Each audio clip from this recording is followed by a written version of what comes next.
Bem, caríssimo, já são 6h10. Eu acho que se Acho que calhar a sim. gente pode É? começar já aqui o nosso evento. Depois as pessoas vão chegando, As é pessoas isso, vão vocês. chegando, exatamente. Epá, é Ok. domingo e tal, o pessoal deve estar tudo a ver, se calhar, Ah, A mas, bola, eu não sei se existe a alguma coisa bola. na Ah, pois, bola. deve haver a Não, acho bola, que não. não mas faço ideia. estão a apanhar os últimos raios de sol. Na Mas não faz Termossos, na mal. esplanada, pá, não Não, sei, isto já vai ser não sei gravado, mesmo. já agora.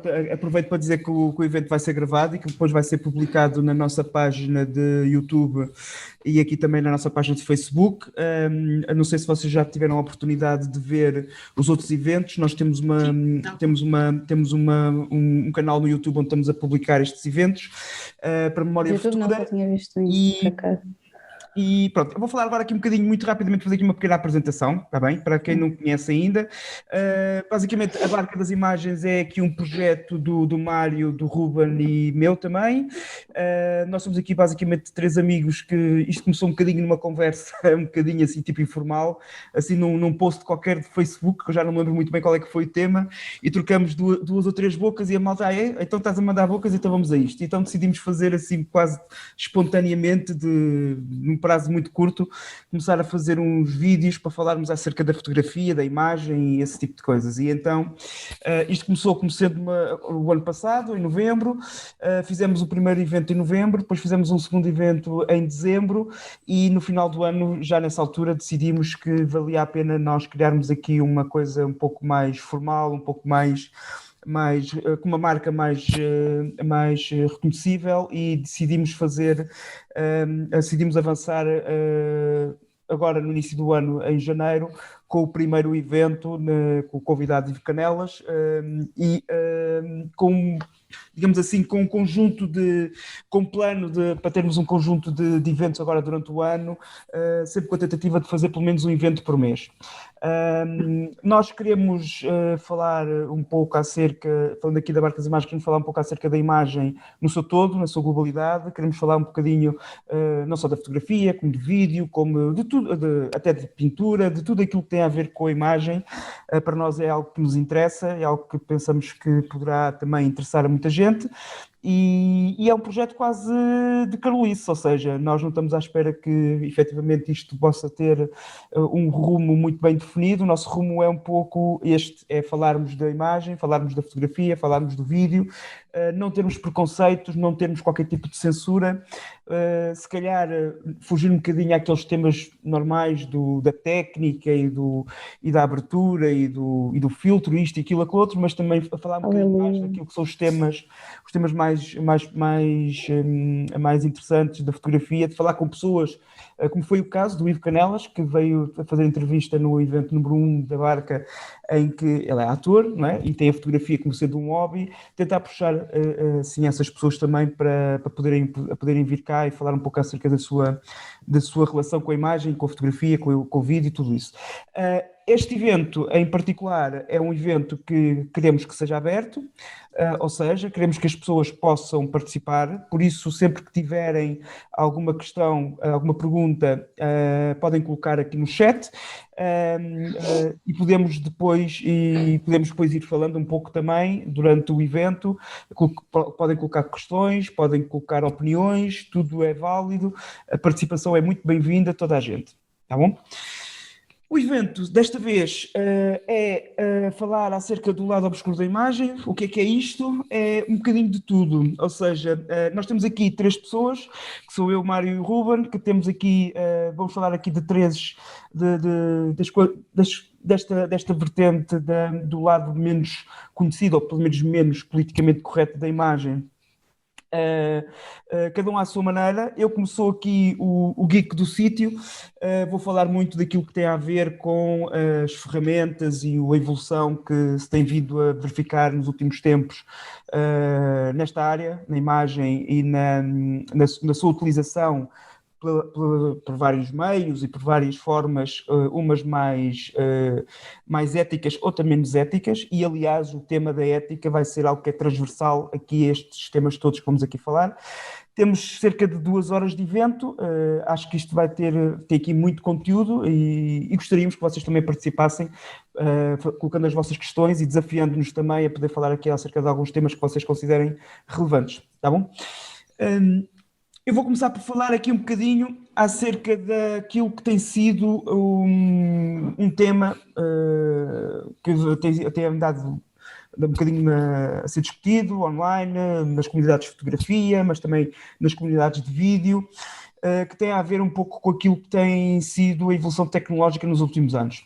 Como vocês sabem, a manipulação da imagem existe desde os primórdios, desde que há fotografia, não é? Não é propriamente disso que eu vou querer focar. Vou focar-me, sim, naquilo que atualmente já é possível de fazer e os usos que se está a fazer por causa do facilitismo e da forma simples com que se consegue chegar a certos resultados. Isto resulta muito daquilo que tem a ver com o advento da inteligência artificial.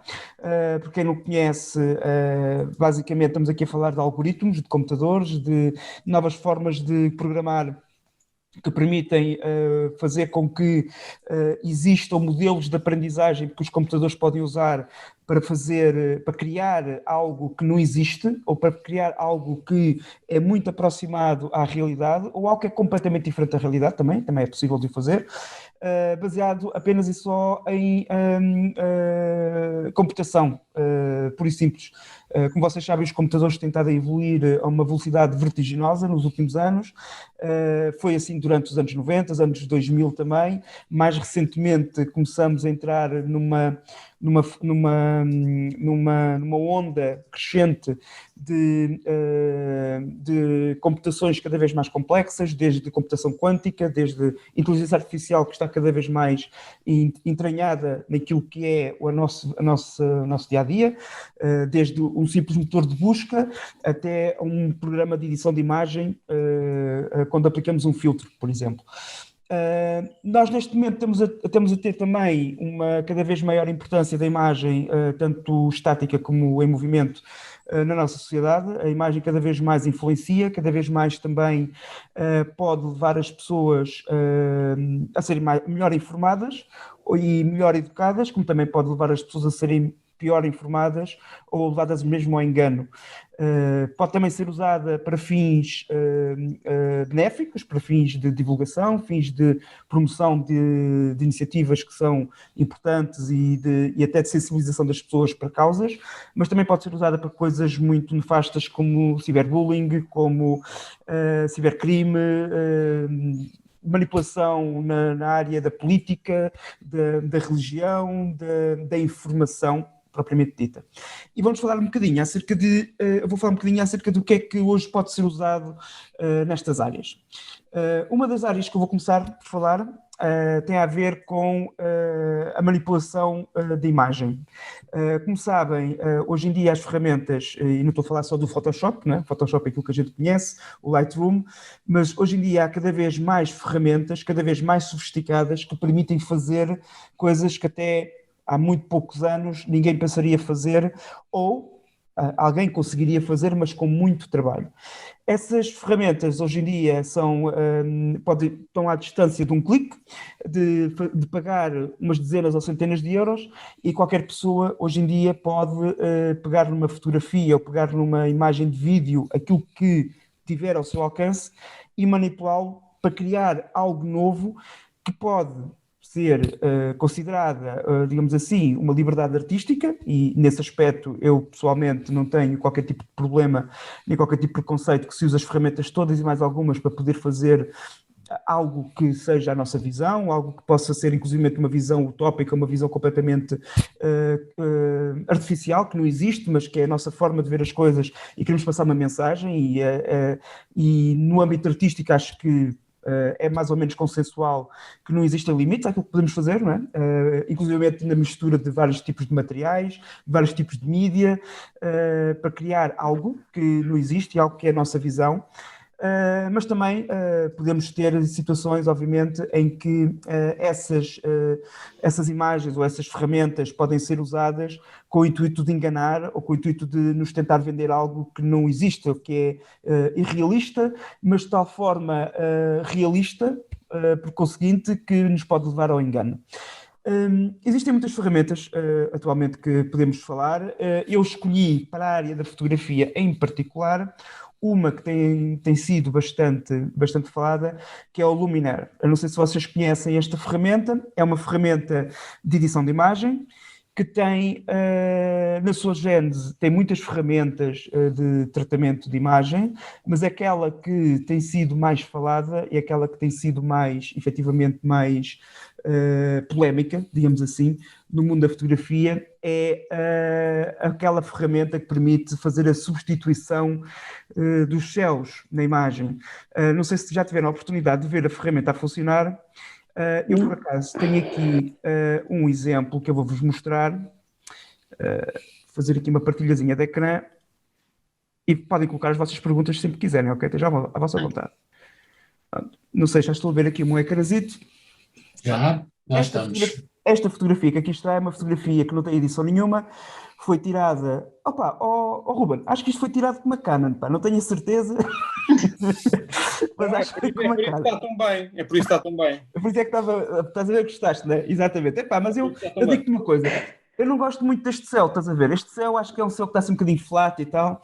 Então é assim, esta ferramenta que aqui está é uma ferramenta muito interessante. Porquê? Porque eu posso chegar aqui, entre muitas coisas que eu posso fazer, há aqui uma coisa muito engraçada que é aquela ferramenta que toda a gente fala acerca deste programa, que é a ferramenta de substituição do céu. Isto aqui é um modo criativo, é uma palavra certa para isto, é um modo criativo, em que eu, como artista, posso chegar aqui e simplesmente mudar completamente a minha imagem, com um clique, ok? E eu posso, não sei se vocês estão a ver bem a coisa, mas eu vou-vos mostrar aqui já alguns detalhes interessantes. Eu posso mudar aqui o tipo de céu que tenho, ok? Como vocês estão a ver. E se vocês repararem, isto é de tal maneira evoluído. Isto usa inteligência artificial para fazer a mudança da imagem, e se vocês repararem nos pormenores da imagem, todo o ambiente da fotografia muda conforme eu mudo o meu céu. As cores mudam, a cor da areia muda, os reflexos aqui na água mudam, ok? E João, diz. Eles têm a versão com que a gente pode meter aí super-heróis também? Deve haver. Epá, eu por acaso, eu não uso esta ferramenta por acaso. Epá, quando tiver isso eu compro. Olha, eu aprendi a trabalhar com isto agora há 5 minutos atrás. Batman a descer dali e tal. Mas olha, vou fazer aqui uma brincadeira. Por exemplo, vou pôr aqui, um céu estrelado. Okay? Epá, só aldradice, meu. Não, mas olha assim, eu vou fazer aqui uma coisa que acho que é importante. Vou pôr, mas é um pôr do sol, como deve de ser, ok? Assim, um pôr do sol bastante sui generis. Agora, há aqui coisas que vocês não sei se repararam, mas esta aplicação é de tal maneira avançada que eu tenho aqui o raio de uma gaivota aqui no meio da imagem e qualquer céuzinho que eu meta, a gaivota não sai de lá. Está sempre lá, ok? Isto está de tal maneira evoluído que consigo fazer alterações que, com um clique, basicamente, posso inclusive dizer se quer ou não dar uma luz diferente à cena conforme o ambiente, posso alterar aqui o horizonte, onde é que o horizonte está, se ele faz o blending mais ou menos discreto. Pronto, isto que aqui está é uma ferramenta que é usada hoje em dia. João. Sim, diz. O que é que vai ali àquela parte do humor, abaixo do dramático? O que é que isso faz? Abaixo do dramático tens o humor. Pois é.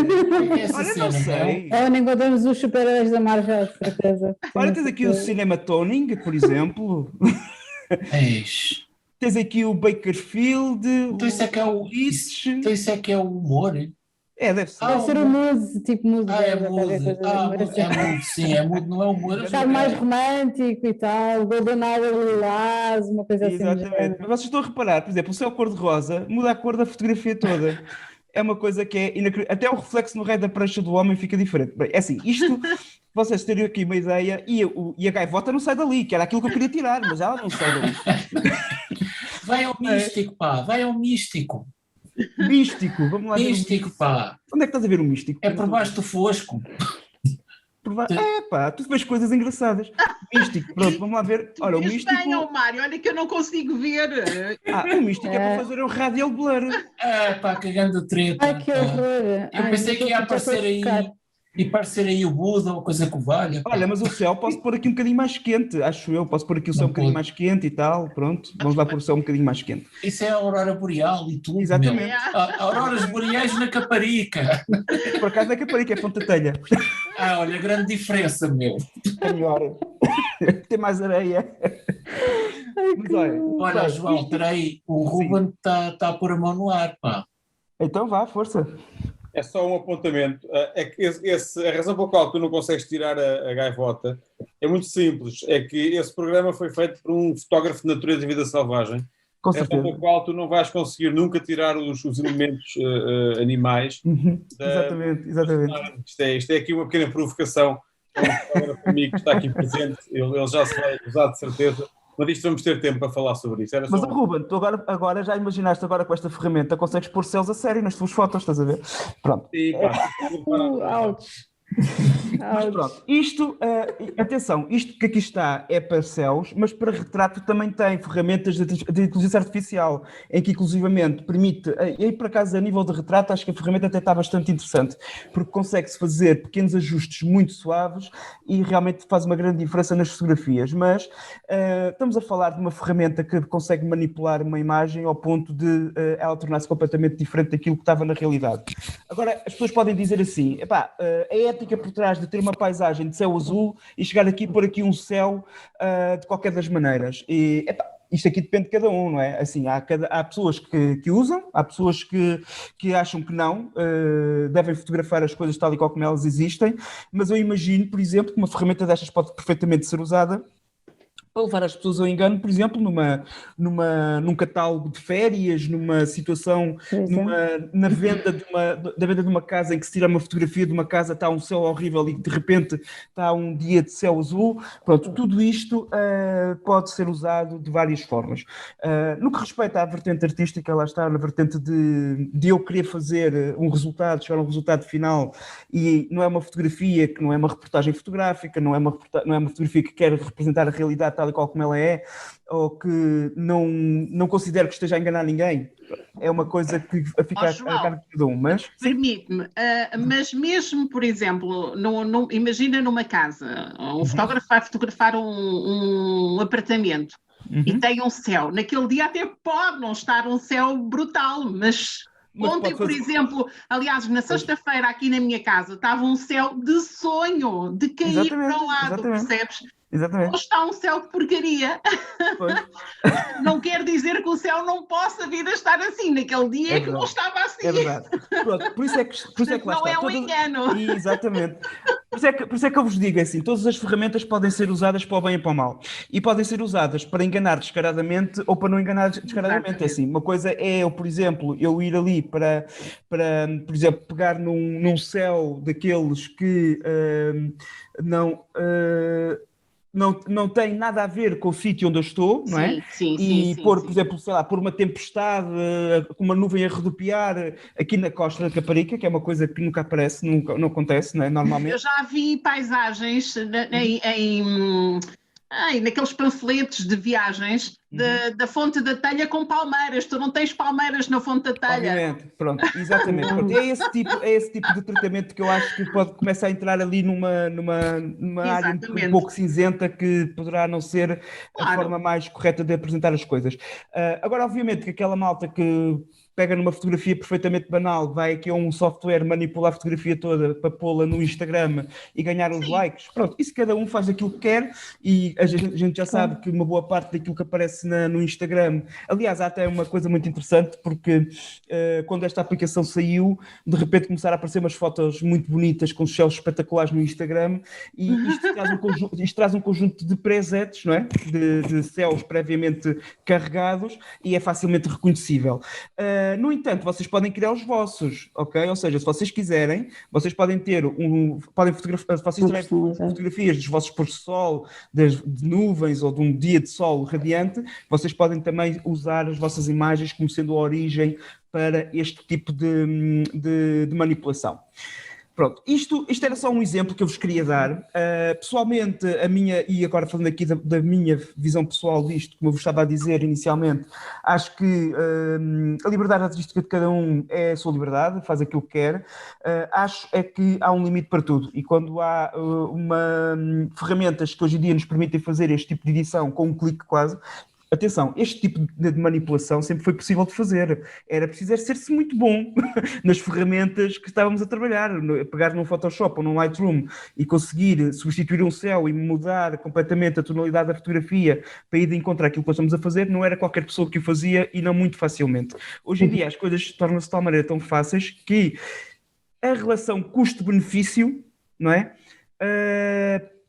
Torna-se viável e é preciso ter algum cuidado e é preciso ter, se calhar, alguma sensibilidade para isto. Pessoalmente, eu sou daquelas pessoas que pensa que tem de haver alguma ética nas coisas e tem de haver se calhar, alguma educação também naquilo que é a mensagem que nós passamos para os outros, no que respeita àquilo que é considerado algo que é aceitável ou não aceitável no seu uso, ok? Mas obviamente que hoje em dia, e com as coisas, com as ferramentas, conforme elas estão a andar e com aquilo que nós hoje em dia conseguimos fazer, está-se a tornar cada vez mais difícil nós conseguimos perceber exatamente o que é verdadeiro, o que é falso. E isso leva-me aqui a um outro ponto. João, espera aí, só fazer aqui uma apreciação. Esta questão da substituição dos céus, sabes porque é que originalmente se pôs?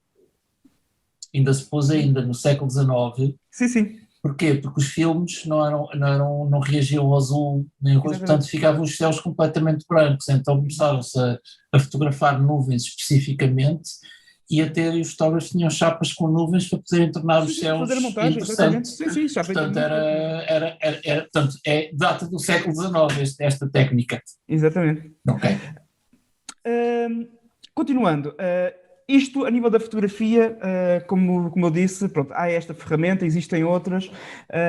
Aliás, agora o Photoshop parece que também já traz o seu próprio sistema para fazer substituição de céu.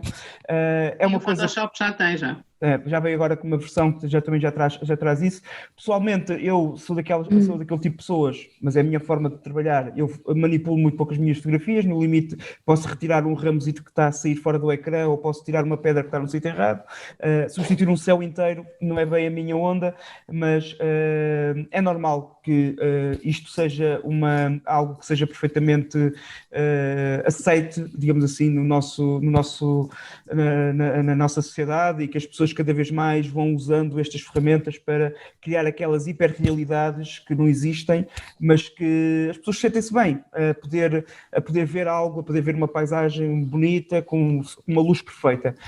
Depois há quem seja, pronto, um bocadinho mais cromo e prefira acordar às 4 da manhã ou às 5 da manhã e ir para um sítio qualquer, fazer a fotografia e apanhar realmente o sol a nascer ou o sol ou pôr o sol, não é?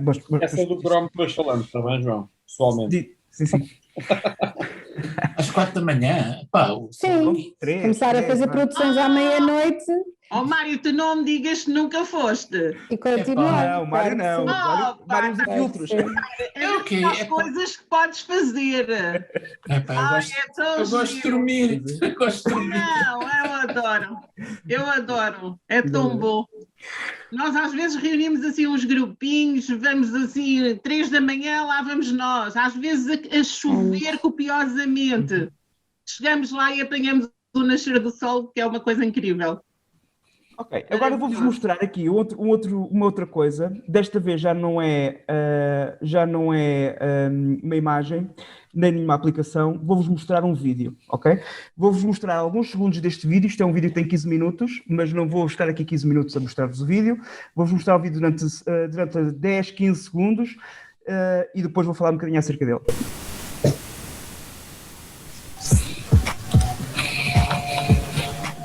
O som pode estar um bocadinho rasco, mas pronto. O vídeo é o que interessa. Hello, everyone, and welcome back to Above the Line, an intimate conversation with some of Hollywood's most recognizable faces. I'm Mark Ellis, and I'm delighted to be joined today by Tom Cruise. Honor and privilege to be here. Next to him is, good to see you, as always, Jeff Goldblum. Ewan McGregor to my left. To his left is Robert Downey Jr. Hi, I'm Robert Downey Jr.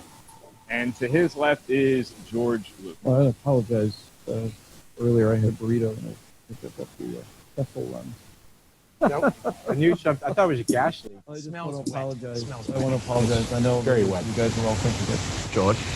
Gentlemen, the world's gone streaming. Streaming services are all... Ok. Pergunta, alguém viu alguma coisa de estranho neste vídeo?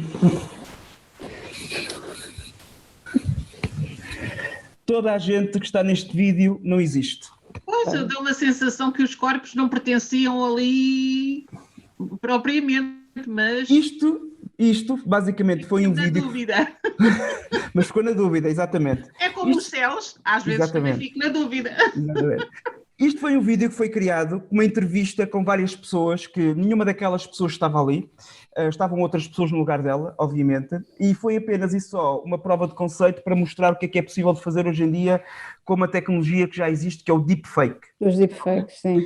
Com deepfake. cenas de filmes e etc. Apareceu aí Já ouviram com o falar? Jack Nicholson e com o Jim Carrey e essas Exatamente. coisas todas. Pronto. Yeah. O deepfake é uma tecnologia que curiosamente surgiu mais ou menos em 1997, caso não saibam.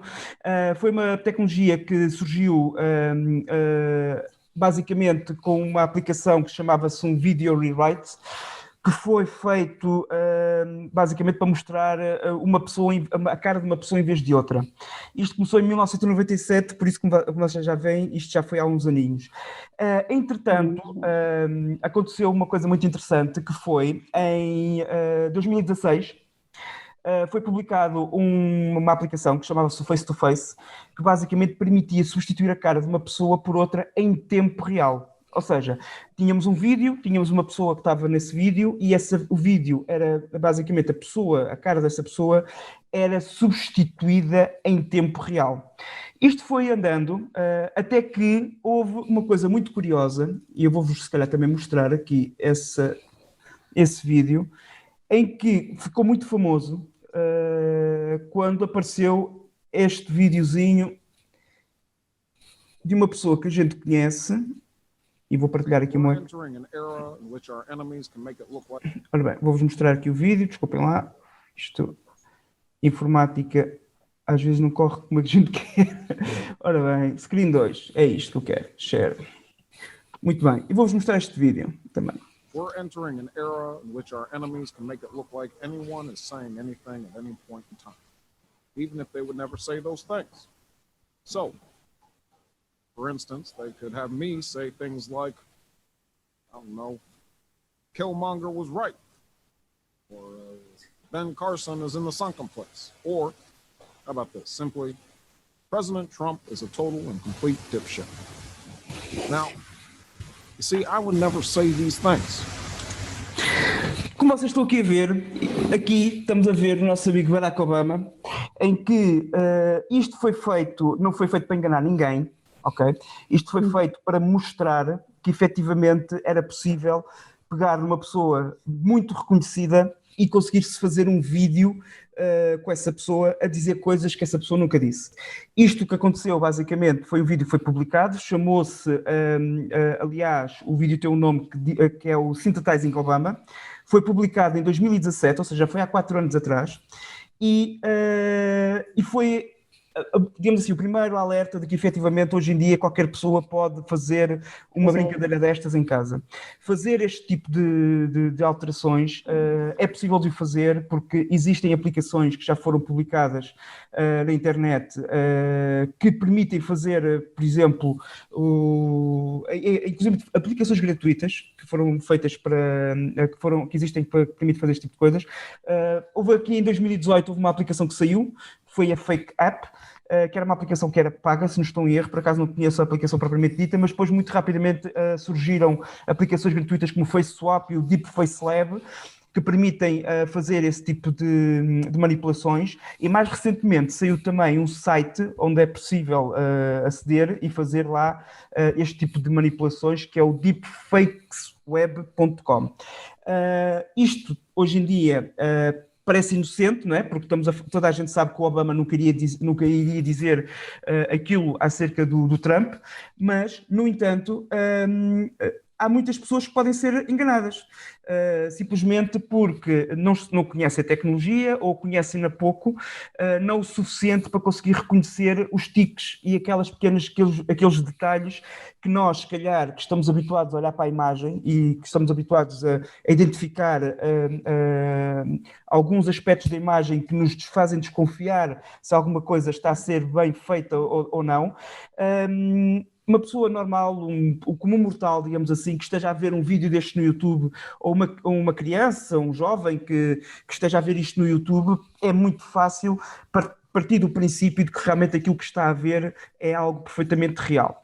Isto cria aqui alguns problemas. Porquê? Porque o deepfake pode ser usado, lá está, para o bem, como por exemplo em filmes, em que houve um dos filmes do Star Wars em que a Princesa Leia foi remasterizada usando deepfake de forma a parecer melhor no filme. Mas também pode ser usado para o lado errado, pode ser usado para, por exemplo, e o deepfake foi usado muito para isso, para colocar celebridades em situações muito desconfortáveis, como por exemplo em filmes pornográficos, que depois as pessoas acreditavam piamente que eram verdadeiros e gerou alguma confusão com algumas pessoas. Pode ser usado para chantagear.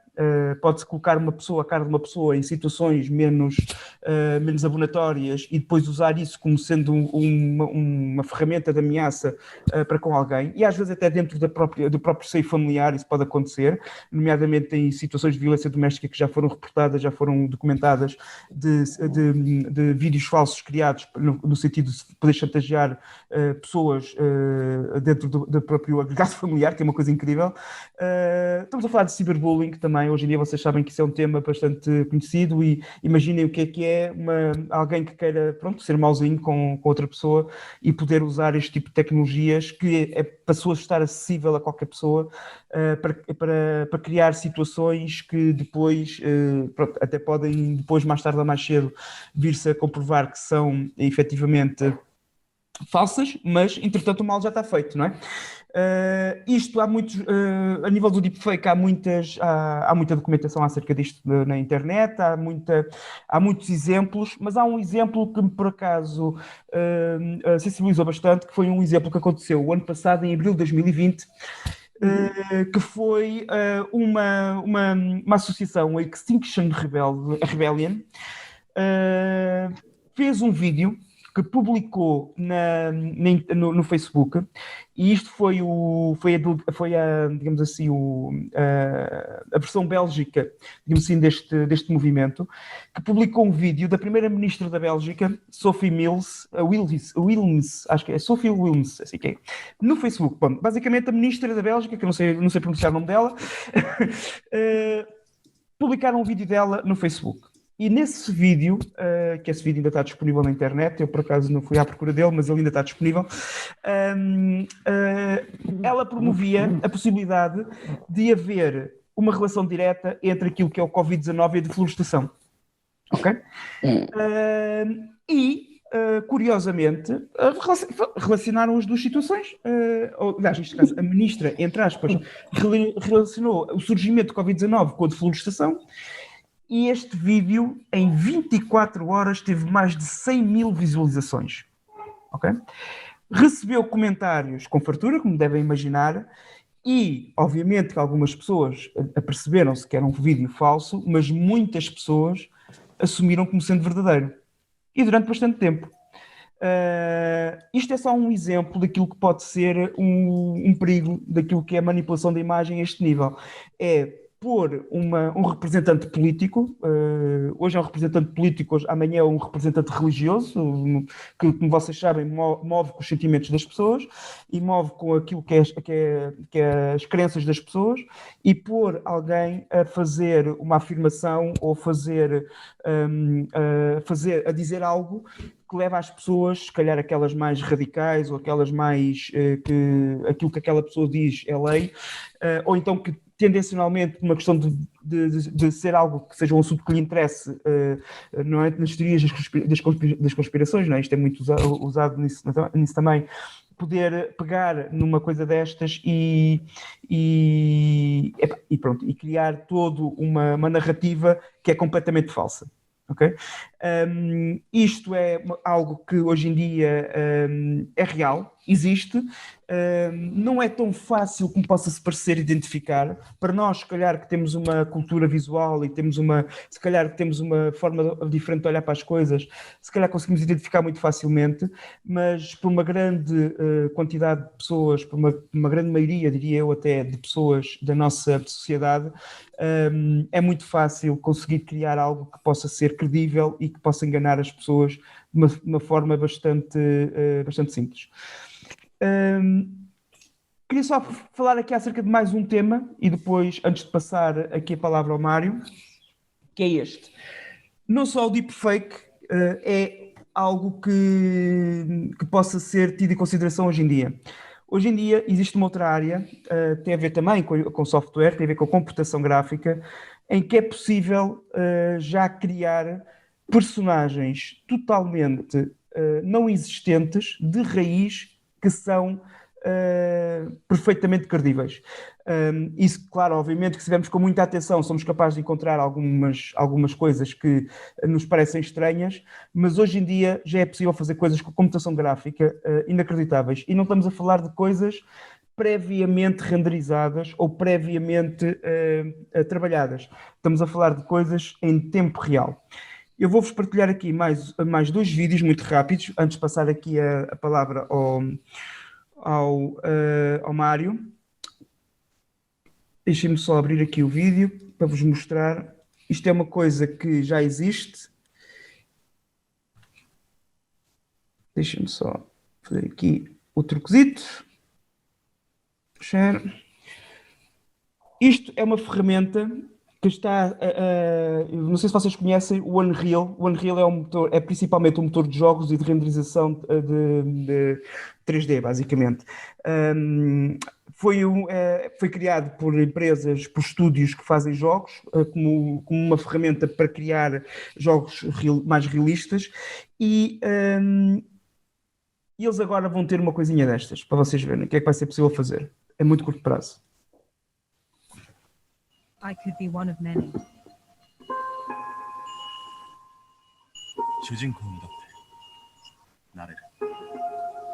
Je pourrais être architecte. Ou guide. Quizá un artista. You create the narrative. I am metahuman.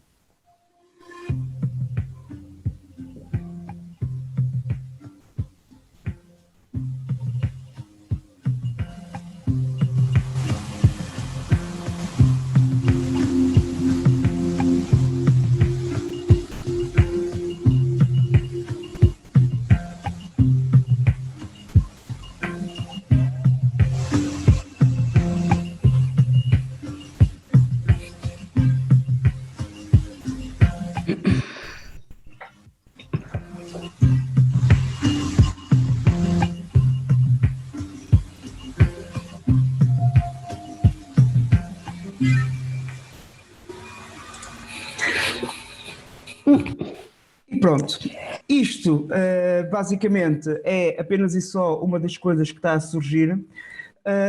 E agora vocês podem dizer assim, epá, mas calma, mas eu consegui perceber perfeitamente que aquilo era um bocado fake, porque nota-se ali alguns telltales, não é? Algumas coisas que realmente não batem certo. No entanto, eu queria vos deixar com este último vídeo para vos dar um exemplo, por acaso não de uma situação ou seja, não uma situação negativa, mas embora associado a algo negativo, que foi algo que aconteceu em 2007, ok? Isto aconteceu em 2007 e deixem-me só dar aqui uma coisa muito rápida, que é isto que aqui está.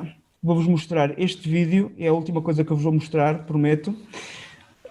Depois, se quiserem, podem fazer perguntas acerca disto e eu posso vos explicar tudo em mais detalhe. Isto que aqui está é uma coisa que aconteceu aliás, peço desculpa, isto foi em 2007, foi em 2013, há 7 anos atrás, assim é que é. Foi em 2013, de há 7 anos para cá, a tecnologia já evoluiu muito mais, está infinitamente melhor. Agora, imagina o que é possível fazer hoje em dia. E foi isto que aconteceu.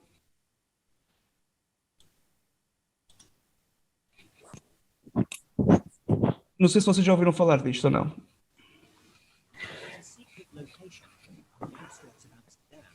A researcher poses as prey to catch a predator. Online, this is who he becomes. João, está muito baixo, se calhar dá o contexto. Ok. Não sei se isto está muito baixo, vocês não devem estar a ouvir, mas eu vou explicar aqui o que isto é. Isto basicamente o que aconteceu foi que em 2013 um rapaz, uma pessoa, um grupo de pessoas, digamos assim, fez uma iniciativa que foi criar um personagem virtual. E com este personagem virtual foram para a internet tentar apanhar predadores sexuais. Basicamente, eles criaram um personagem 100% virtual.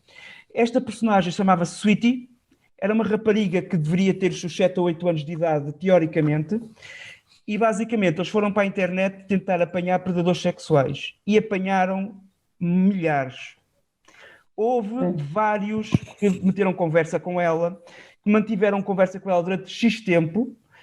Eles não revelaram quem é que fez este programa, porque eles andaram a denunciar uma série de pedófilos à polícia. Fizeram este programa como algo que não se estava à espera que tivesse tão sucesso. E saiu em todas as notícias em 2013. Isto basicamente é uma notícia da BBC News, que falaram acerca deste tema. Existem vários documentários a falar acerca disto na internet, vocês forem à procura. E há 7 anos atrás, que não tinha nada a ver com a tecnologia que existe atualmente, que é muito mais fotorrealista, muito mais próxima da realidade, foi possível enganar milhares de pessoas mal intencionadas na internet, e neste caso até foi usado para o bem, no sentido em que efetivamente conseguiram provar que era possível enganar pessoas a este nível, mas neste caso para um fim que até foi um bom fim. Isto tudo para vos dizer, e para terminar aqui a minha intervenção, porque já vou longo, isto só tem tendência a ser cada vez mais o nosso dia-a-dia. As tecnologias estão a evoluir a uma velocidade estonteante.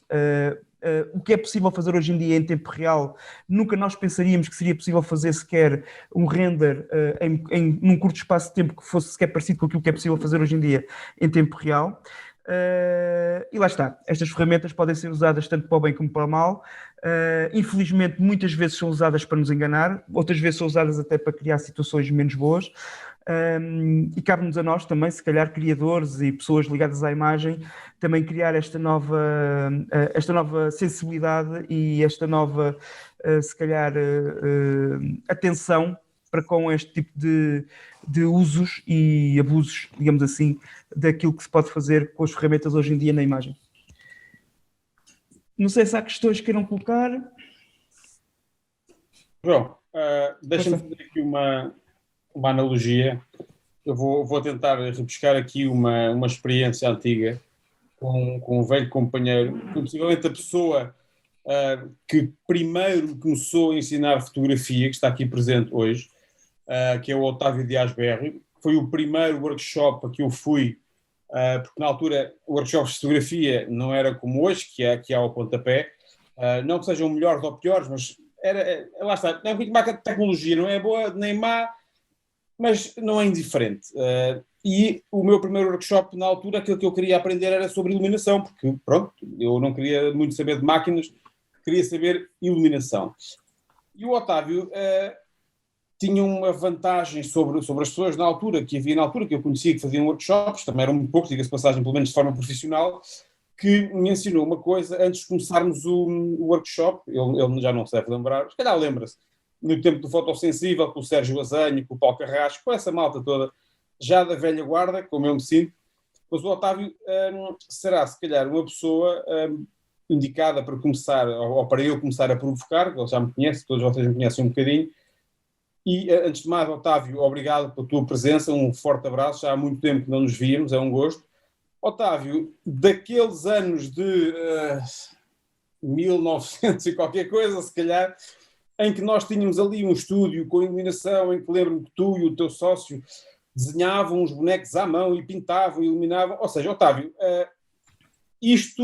qual é o grau de confusão que isto traz, se é que traz algum, e como é que isto te abre, se calhar, assim, os horizontes, ou te assusta ou não te assusta? Eu gostava muito de te ouvir um bocadinho sobre isto tudo que nós estamos aqui a falar. Pode ser? Pode, com certeza. Estão-me a ouvir bem? Bem, não me assusta rigorosamente nada. Ainda bem. Aliás, o próprio Mário Jorge, que tu conheceste, que fazia os tais... hoje faz animações no computador, acabou tudo final, não é? Porque o papel e o lápis passou tudo lá para dentro do computador, acabou, não há...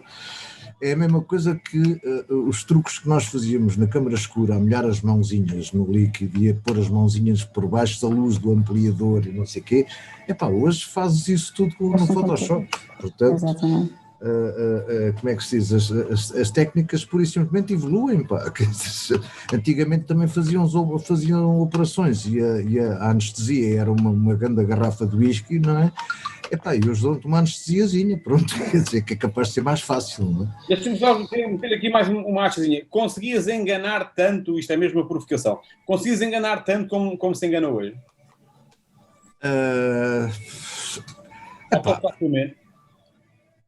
Quer dizer, com essa história de mudar os céus e não sei o quê, quer dizer, dava bastante mais trabalho, diga-se de passagem, mas conseguia-se perfeitamente, era uma trabalheira louca, como imaginas, era preciso fazer negativos, internegativos, depois fazer máscaras e contra-máscara, e pronto, mas tudo a molhar as mãozinhas nos líquidos, não é?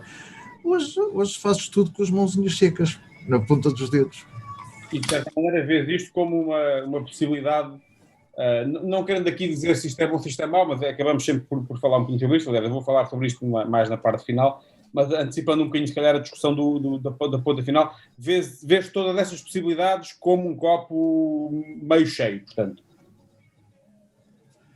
Nem meio cheio, nem meio vazio, é um copo que se pode beber à vontade, quer dizer, não tem nada.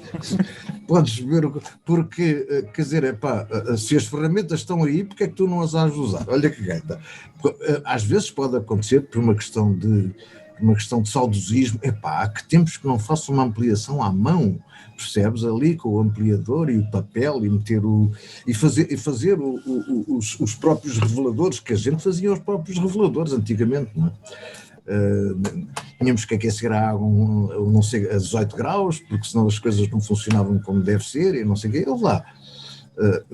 Hoje só os tipos que gostam muito de história é que fazem, que ainda fotografam em filme, mas é só por uma questão de saudosismo, só para treinar, quando mais não seja para treinar, não é? Mas de resto... Então, à exceção do nosso companheiro Naná Sousa Dias, toda a gente aqui de resto é normal, portanto, isto é uma provocação, ele é nosso amigo, aliás. Eu sei, filho, eu sei, mas ele claro que ele gosta imenso de trabalhar com coisa. Claro que sim, claro que dá um gozo desgraçado trabalhar com uma máquina que fotografa em diapositivo 13x18, não é? Tem outro gozo, claro que tem. Agora, se queres despachar... É uma questão de gostar do processo, não é? Acho que é uma questão de gostar do processo. Quem gosta daquilo continua a fazer por gosto e não quer outra coisa, é mesmo assim. Claro, mas se estamos a falar profissionalmente, profissionalmente é muito mais prático. O mundo anda muito mais rápido, não se coaduna com isso. Claro, nada. Além de mais, tens que antigamente para se fazer um trabalho em filme e em diapositivo ainda por cima, tu tinhas um trabalho do Arco da Velha, porque tinhas que fotografar num filme em diapositivo. tinhas que fazer provas de teste no outro filme que tinha que ir revelar antes de ser revelado o autêntico, que era para tu saberes se depois tinhas que puxar ou reduzir o tempo de revelação para ir buscar o efeito que tu querias. Pá, tudo isso era uma data de dinheiro que se empatava, que se gastava. Hoje em dia não, se tu não gostas da fotografia, apagas, fazes outra. Otávio, obrigado pela tua intervenção prévia, Mário. Desculpa meter a seara, ou foi-se a seara alheia. Mário, desculpa. Não sei se ainda há alguma questão aqui relacionada com esta parte dos deepfakes e essas cenas. Ou... Não, mas podemos ir falando à medida que vamos avançando. Força. Ok, então eu agora ia introduzir um segundo tema, que neste caso não é com pessoas falsas, é com pessoas bem reais e com ações bem reais também. É a questão também tem a ver com ética, é a questão do assédio. É a questão do assédio, a questão de roubo de identidade, fazermos passar por outras pessoas ou assediarmos pessoas por várias razões. E para isso eu só vou falar brevemente de 2 casos internacionais, que um deles tem a ver com um fotógrafo da Magnum, que é o fotógrafo David Alan Harvey, que já pelo menos desde há 10 anos atrás que já havia alegações, e ele trabalha para a Magnum, para revistas, para a National Geographic, e havia alegações de conduta imprópria. Portanto, ele também dá workshops por todo o mundo. Ou seja, volto a dizer, ele tinha questões de conduta imprópria com mulheres, ou seja, e havia muitas alegações de assédio e outras coisas, como por exemplo pessoas que ele até chegava a pagar viagens para irem aos workshops dele e que depois, digamos, tentava tirar vantagens disso. Portanto, e ele tinha também uma questão que se foi levantada, que ele tinha séries, estavam a ser vendidas no site da Magnum, séries que ele tinha feito em 1989, portanto, há bastante tempo, que figuravam crianças a serem exploradas sexualmente na Tailândia. Portanto, estavam a ser vendidas provas destas fotografias, como por exemplo, e com a legenda de child prostitute. Portanto, ou seja, isto feitas em 1989 e continuavam a ser vendidas. Portanto, isto foi levantadas as questões à própria Magnum, dizer como é que isto era possível, destas situações de assédio que nunca terem sido verdadeiramente investigadas. É que houve não foi uma alegação, foi uma acusação feita mesmo, em que obrigou a Magnum, por um lado, a suspendê-lo e, por outro lado, a tentar tirar as fotografias. O que é certo é que a Magnum continuou a vender provas daquelas fotografias de 1989. Lindo. Ou seja, é uma coisa que se passava há anos, tal como na indústria do filme, vimos também algumas pessoas a serem acusadas e a dizerem que mulheres ao longo dos anos a terem sofrido, digamos, de assédio duro e que nunca desligaram nenhuma, até que um dia a coisa não corre tão bem. E o outro exemplo é o fotógrafo do Terry Richardson, que é um fotógrafo de moda, com fotografias muito quase sexualmente explícita, que também enfrentou várias acusações de assédio, mas só muito recentemente é que efetivamente as marcas com que ele trabalhava e as revistas de moda como a Vogue e outras começaram a recusar-se a trabalhar com ele. Portanto, foi preciso, digamos, um escândalo muito maior, mas tudo o que está para trás, digamos, não consegue ser apagado. Portanto, são exemplos de comportamentos deploráveis, é um termo um pouco forte para o que são, mas que se passam todos os dias. E por isso, para falar disso, digamos, da experiência com mais propriedade, pedi a 2 pessoas que estão aqui hoje, que é a Ana Luar Vaz, que organiza eventos de fotografia, e a Margarida Rodrigues, que além de fotógrafa é autora e também tem algumas coisas para dizer com isto. Eu começava por pedir à Ana Luar que nos falasse deste assunto. Portanto, como sabem, alguns, eu sou produtora de eventos de fotografia trabalho com muitas modelos, algumas a iniciar, algumas em agenciadas, e todas elas têm queixas sobre este assunto, vindas pelos fotógrafos. Portanto, não quero de todo estar aqui a tentar vitimizar as modelos, porque não é esse o caso, mas é constatar uma realidade que acontece todos os dias. Eu, por exemplo, tenho quase todas as modelos se queixam de um certo fotógrafo, que até é bem conhecido no meio, e até com algum respeito da parte dos outros fotógrafos, que alicia as modelos de forma... prometendo-lhes lugares, portanto, entradas em revistas, em telenovelas, em desfiles de moda super conceituados, em trabalhar com marcas muito conhecidas, e quer dizer, isto numa modelo já com alguma experiência pode não ter qualquer... Não é, mas numa modelo que esteja a iniciar é muito fácil deixar-se levar, e muitas deixam-se levar. Eu, por exemplo, não foi há muito tempo atrás, fui acordada por uma mãe às 3 da manhã a perguntar-me se eu sabia onde é que estava a filha, e a perguntar-me se conhecia o número, o tal fotógrafo, e eu sabia o número dele, porque sabia que a filha tinha ido fotografar com ele e eram 3 da manhã e ela ainda não tinha aparecido em casa. Portanto, isto é só para verem a gravidade da situação. E penso que a Margarida possa falar um pouco disto, porque é modelo e tem experiência sobre o assunto, mas isto é a realidade, isto não é uma vez, nem duas, nem três, isto é constantemente, diariamente, semanalmente eu passo por estes casos com os modelos, que é uma coisa que não se compreende. Ok, Margarida, podes então falar um pouco sobre isto agora?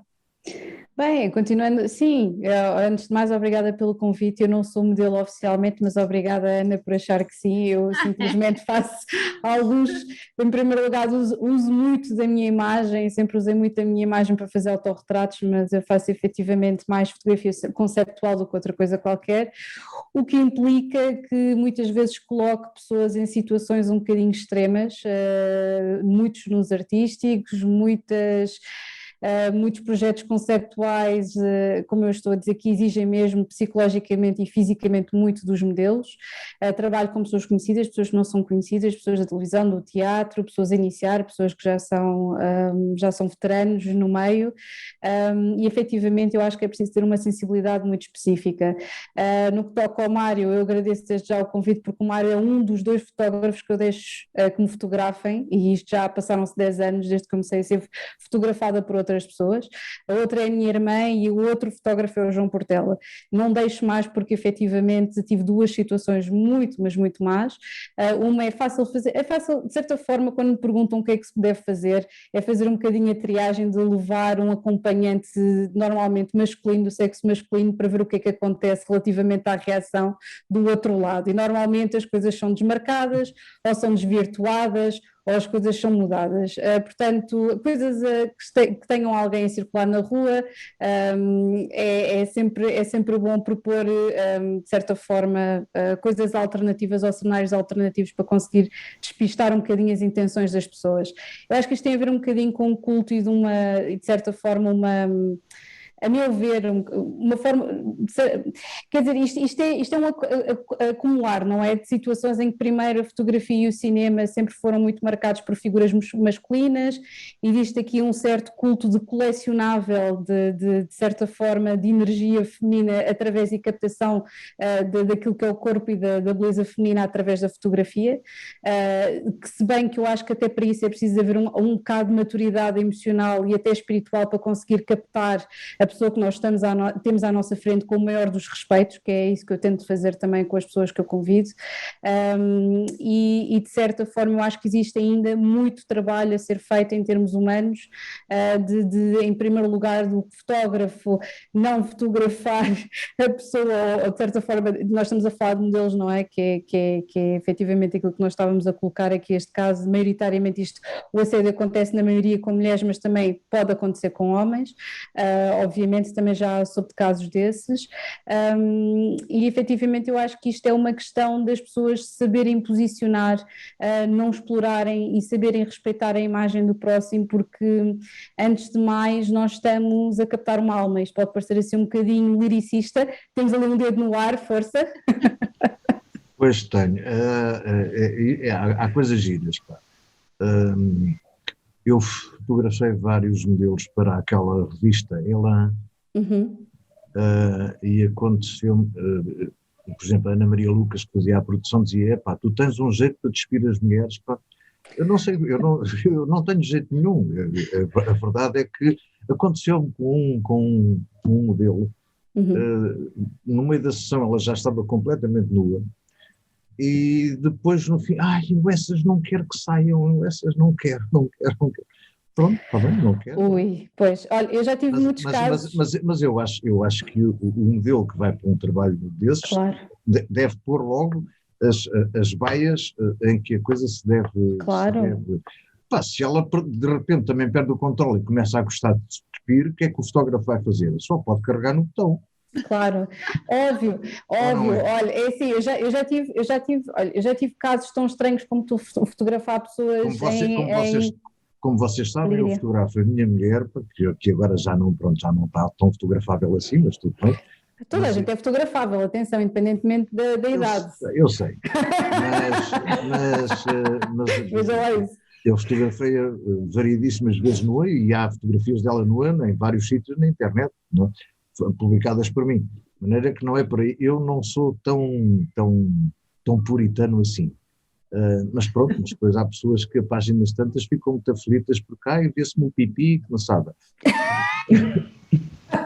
Vamos ensinar anatomia a algumas pessoas. Não, mas assim, eu entendo o que está a dizer. Eu já tive demasiados casos de pessoas a entrarem em muitos casos diferentes. Já tive pessoas a entrarem terem ataques de pânico a meio das minhas sessões e conseguimos dar a volta. Já tive pessoas que efetivamente fugiram antes que eu as pudesse sequer fotografar, acredita? Portanto, os conceitos são coisas difíceis de digerir. São coisas difíceis de digerir, pois quem tiver interesse pode procurar um bocadinho o meu trabalho, mas para todos os efeitos já tive pessoas que depois da sessão passavam-se umas semanas e diziam: eu afinal não quero ter nada a ver contigo, e não só diziam que não queriam que as fotografias fossem publicadas, como bloqueavam telefones e bloqueavam contas na internet, e eu respeitei desde sempre. Eu tive que já, se calhar, repetir 3 ou 4 sessões ao longo da minha vida por pessoas efetivamente que fugiram a 7 pés, mas o que é que se há de fazer? Há que só respeitar-se, porque lá está, eu lido também, para além de lidar com profissionais que já tiveram comportamentos muito amadores, também já lidei com muitos amadores que têm comportamentos muito profissionais, portanto eu acho que isto tem a ver um bocadinho com a vontade das pessoas. Por exemplo, aconteceu-me uma vez para fazer uma fotografia de publicidade para uma empresa de... nem me lembro o nome da empresa, não interessa, fabricava tecidos, com um manequim feminino bastante conhecido, por acaso, e que já não está a trabalhar hoje em dia, mas não interessa. E no meio daquilo tudo, a páginas tantas, o pano caiu-lhe e ficou com a minha amostra. E eu estava a disparar e disse: essa não pões. Está bem, pronto, ok, não põe. Pronto, faz-se melhor. Eu acho que tem a ver um bocadinho, tem mesmo a ver com, primeiro, obviamente, temos que entrar numa situação em que nem que tenha que ser alguma coisa declaradamente escrita, quais é que são os procedimentos, se as fotografias são para fins comerciais, essas coisas todas que toda a gente sabe, não é? Mas à partida é bom sempre ter ressalvas, e mesmo não tendo chegar aqui a um consenso com a pessoa, não é? Tem a ver com sensibilidade, eu acho que é um bocadinho assim. Pronto, eu já tive um evento fotográfico onde a ideia, portanto, era chuva a cair, e foi feito em estúdio. Portanto, criámos todo um cenário de chuva a cair. Haviam 3 modelos, duas raparigas e um rapaz. Fizemos uma sessão de 3 horas e tal, com vários fotógrafos, com eles todos nus, com panos molhados, com t-shirts, e foram despindo, porque a ideia era esta, o conceito foi explicado, todos aceitaram, e no fim, quando o modelo começou a ver as fotos no grupo que nós criamos próprio para mostrar as fotos, para trocar ideias sobre as fotos, o modelo mostrou à namorada e a namorada não gostou nada de o ver com duas raparigas ali, todo molhado e despido. De forma que ele implorou-nos que não colocássemos as fotos, porque senão ia ser o caos lá em casa. E acabámos por não publicar. Agora, como terminou há pouco tempo com ela, então pediu-nos para voltarmos a colocar as fotos. Ninguém coloca fotos. Pronto, é bom, já está no mercado outra vez, tu podes ter que facilitar, não é? Sério. Acontecem-nos assim umas coisas muito caricatas no meio dos eventos que também são engraçadas. Completamente. Eu até acho que tem a ver às vezes um bocadinho pelas pessoas, é assim, os modelos que, existem pessoas obviamente a partir dos modelos já têm uma persona física, visual muito trabalhada, não é? Esta coisa toda de pousar, saber onde é que incide a luz, o que é que se tem de fazer e etc. Exatamente. Mas para pessoas que se calhar não tiveram tanta experiência, o facto de às vezes se verem revelados de uma determinada forma pode mesmo causar um pânico enorme, não só neles, mas se calhar na relação, se aquilo não é uma coisa muito bem resolvida, depois enfim. Mas, ali a questão, Margarida, ali a questão era mesmo haver duas mulheres muito bonitas coladas a ele, porque as fotos em que ele estava literalmente nu e sozinho não havia problema, portanto as mulheres é que não podiam estar. É que havia problema, pronto. Então, nós era também mesmo sabemos isso. como é que é, né? Também somos mulheres também. Claro. Mas a partir de sabendo que existe esse trabalho, não é? Quer dizer, há que aceitar, é como um ator, imaginemos agora que alguém vai fazer birra para casa cada vez que existem cenas de sexo explícito ou de beijos numa novela, não é? É um bocadinho complicado, mas pronto, as pessoas têm que perceber e obviamente... E nós tivemos o cuidado de explicar, aliás, eu tenho sempre o cuidado... O que é que vai acontecer? O que é que vai explicar o propósito da sessão, o que vamos fazer, até dou algumas ideias de fotos de outros autores e digo, olha, mais ou menos uma coisa dentro deste estilo, não vai ser cópia, mas que é mais ou menos este estilo. É um mood board, exatamente, para as pessoas terem noção, claro, exatamente. Mas pronto, às vezes corre mal. Pois. Ora, mas repare, todas essas questões pronto, que se põem têm tudo a ver com a ética das pessoas.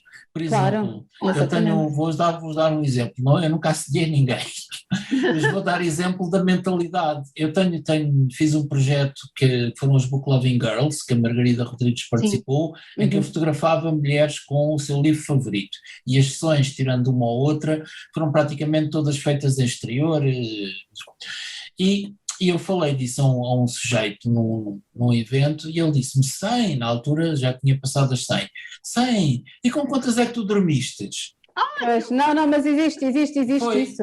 A pergunta dele foi, e com quanto, ou seja, para ele, eu tinha feito aquilo... Existe um lado e para o outro, sim, sem dúvida. Ou seja, sem dúvida.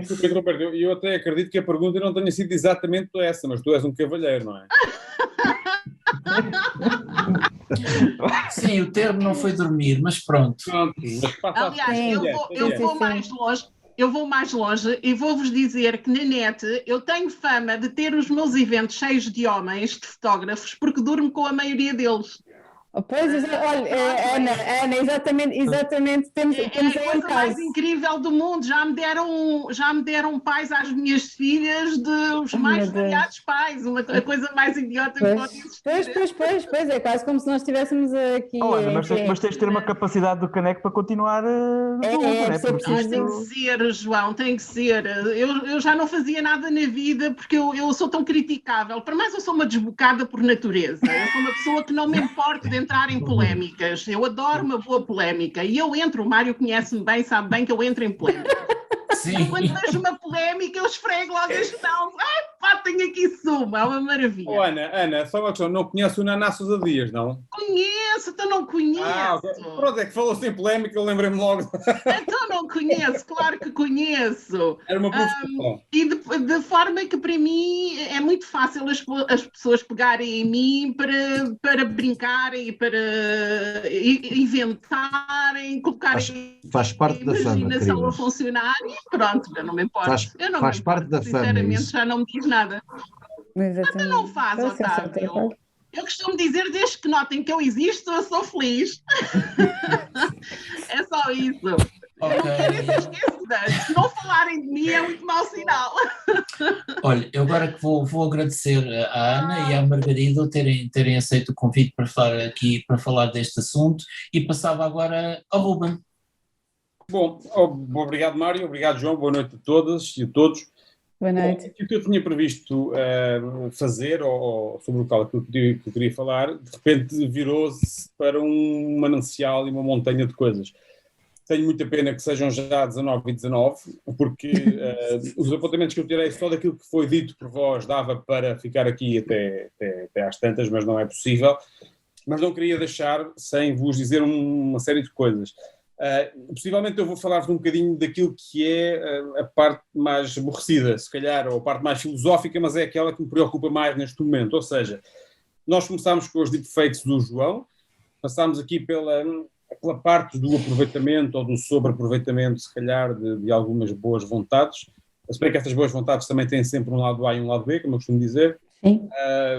O que eu não quero, possivelmente, dois não deverão fazer, mas isso são, obviamente, questões que poderão depois ser acompanhadas depois deste evento. Nós vamos tentar, de certa maneira, daqui para a frente, não estou já aqui a desmistificar nenhuma coisa, mas nem a tirar o pano sobre uma novidade, mas vamos tentar sempre acompanhar alguns dos temas que discutimos aqui, eventualmente com outros micro-debates, com coisas que eventualmente não foram ditas, ou porque não houve tempo, ou porque alguém não teve essa oportunidade, mas eu queria discutir um bocadinho convosco e fazer aqui também a ponte para outra temática e provocar também aqui mais uma pessoa que muito possivelmente terá e tem certamente muito a dizer, mas eu acho que era importante refletirmos um bocadinho sobre estes assuntos que são antigos, ou seja, não são assuntos novos, mas se calhar o canal ou os canais onde eles acontecem são diferentes, isto é, nós temos hoje em dia um contexto muito particular, que é o contexto das redes sociais online, que não alterando as razões das coisas ou a intenção das coisas altera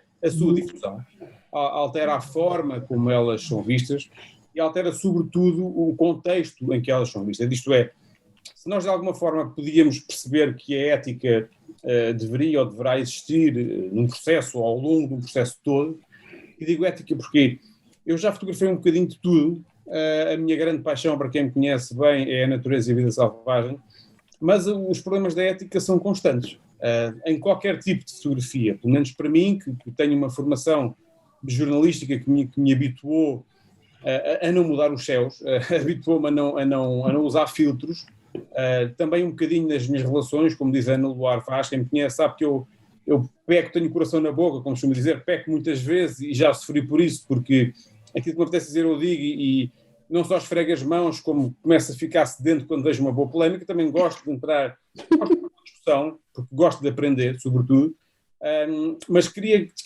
dar-vos aqui um outro ponto de vista, que é, e ouvir-vos também, que é o mais importante.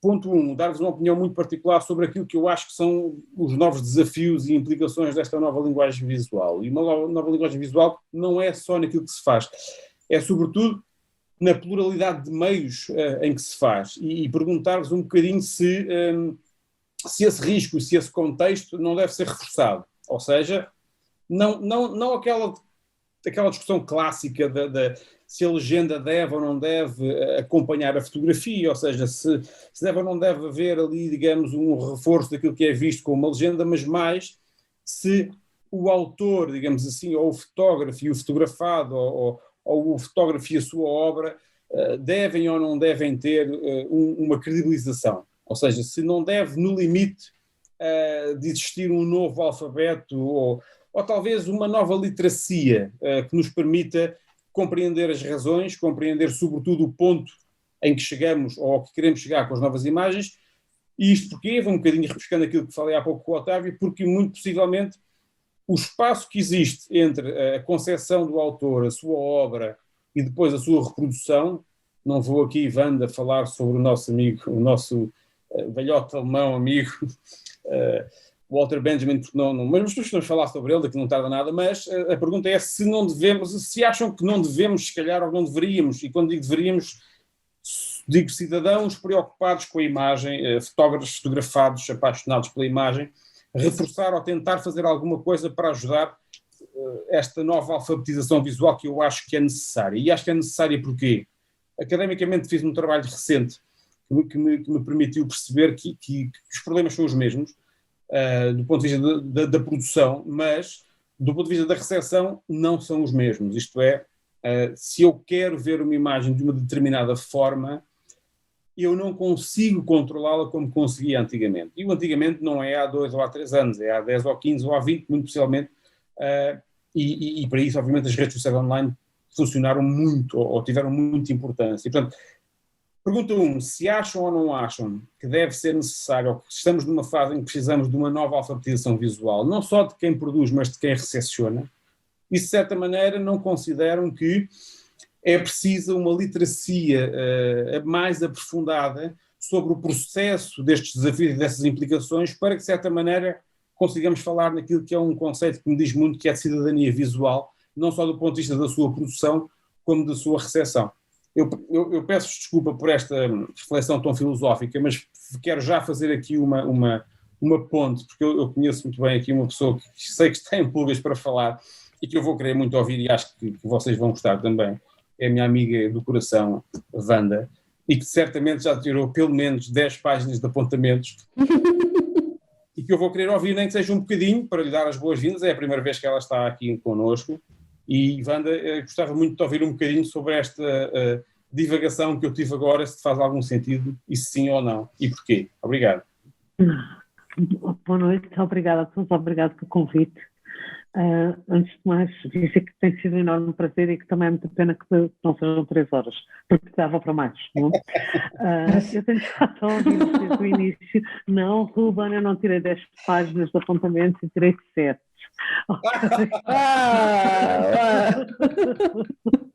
Então, eu acho que aquilo que, mais recepcionando e mais do ponto de vista do receptor, porque eu não sou fotógrafa, às vezes eu passei uma máquina, mas isso é outra coisa, isso não tem nada a ver. Então eu não tenho a vossa experiência, eu não tenho a minha experiência mais a do olhar e da paixão e mais nada.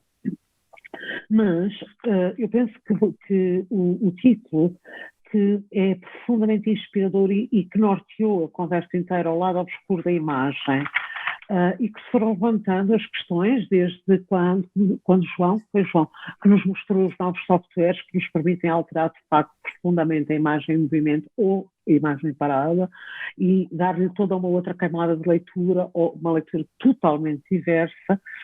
E depois passámos a falar, também começamos a falar aqui com a experiência do respeito, do não respeito e as 2 últimas questões do Ruben, que no fundo sintetizam tudo para mim. Aquilo que me oferece dizer, antes de mais, é que, em primeiro lugar, sim, eu acho que é preciso uma nova literacia e que é preciso uma nova literacia para uma cidadania visual, por uma razão primeiríssima, é que o desenvolvimento digital está-nos a retirar lentamente, não muito rapidamente, e nós encontramos isso nas gerações mais novas, estamos a retirar da literacia tal e qual, por exemplo, a minha geração conheceu, ou seja, lendo de cima para baixo, da esquerda para a direita. Não é? Portanto, nós agora trabalhamos novamente com a imagem, o nosso universo é organizado pela imagem e os nossos conceitos são organizados pela imagem. Então a cidadania, até aqui ela era muito baseada na política de Aristóteles, não é? Para o bem e para o mal, e portanto ela era colocada pela palavra, agora ela é recolocada pela imagem à semelhança do que acontecia nas cosmogonias e nos mitos. Por outro lado, uma outra questão que eu gostei imenso de vos ouvir falar foi a questão da tecnologia, se a tecnologia é boa ou é má. O Heisenberg dizia, não é boa, não é má, mas também não é neutra, não é? Ela não é neutra. E a questão do é boa ou é má, no fundo nós estamos a reformular a questão da ética, que foi a questão da ética também das pessoas que são fotografadas e de quem fotografa quem. Eu achei muito interessante porque foi a Margarida, julgo eu, se não estou em erro, estava a tomar notas, a Margarida falou que eram meio de homens, não é? Eu quando trabalhei em televisão eram meio de homens, era isso que eu sentia. era um meio de homens em que nós nos tínhamos que impor. Será sempre um meio de homens, não é? Começou sempre por o ser, tal como a escrita começou por ser.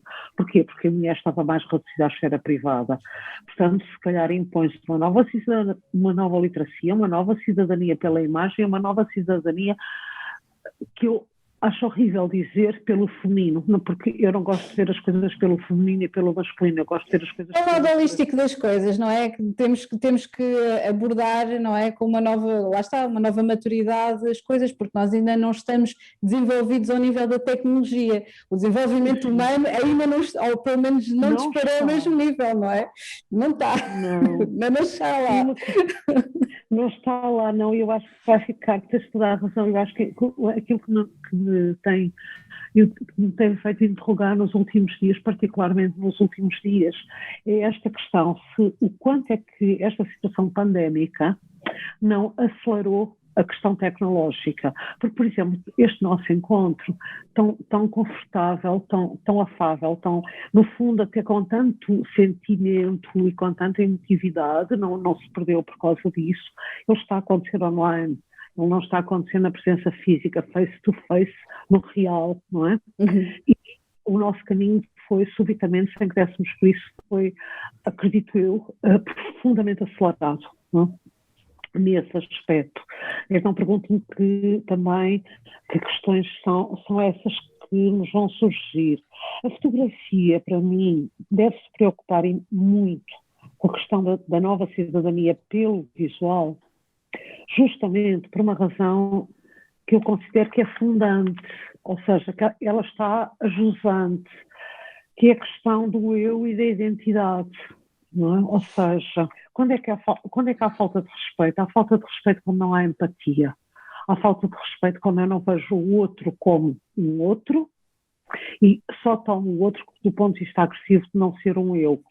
Não é? Então, e quem é que faz isso? Faz isso a fotografia e herdou isso da pintura. E assim, aí sim, na pintura talvez o Benjamin possa dizer alguma coisa, na fotografia ele diz horrores. Mas pronto, mas na pintura ele não se incomodava com interpor um pincel e uma tinta, mas incomoda-se de interpor uma câmara. Pronto, um problema que ele não conseguiu ultrapassar. Mas, no fundo, é herdeira disso. E o que é que quando eu penso na fotografia, na pintura, eu penso no retrato. E quando eu penso no retrato e quando eu penso em fotografia ou na pintura, a primeira coisa que eu acho que está por detrás é a questão identitária. Ou seja, estou a fazer uma representação de uma identidade. E é tudo isso que fica exponenciado com a tecnologia e com os avanços tecnológicos, a adulteração ou não adulteração dessa identidade. Acho que quando vocês escolheram um nome para este fórum, quando vocês escolheram um nome do... como é que é mesmo? O lado obscuro das imagens. É o lado obscuro da imagem. Eu acho que ele é perfeito no sentido que não é o lado iluminado, ou seja, é mesmo o lado oculto. Ou seja, é onde não está a representação identitária. Um destes dias, dei comigo a ver o 7 Palmos de Terra e eu tive uma experiência estranha, porque a série é muito boa, de facto, que é extraordinária, mas vista de conjunto, de atacado, isso levantam outras questões, não vêm para aqui, mas levantam outras questões em relação ao que está a ser passado em streaming e as novas plataformas.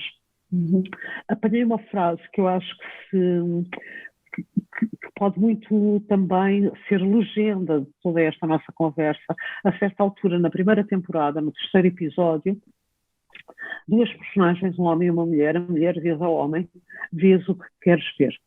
Ele não a compreende, e ela responde: porque tu vês o que queres ver. Okay? Então, eu acho que é um pouco isso que nos acontece. Nós vemos o que nós queremos ver. Umas vezes nós pomos uma câmara, e a câmara somos nós a ver, e outras vezes quem recepciona num exercício da razão prática, num exercício ético mal deturpado, distorcido, que nos leva a não ver o belo, a representação do belo, mas se permite transportar-se para a pornografia, por exemplo.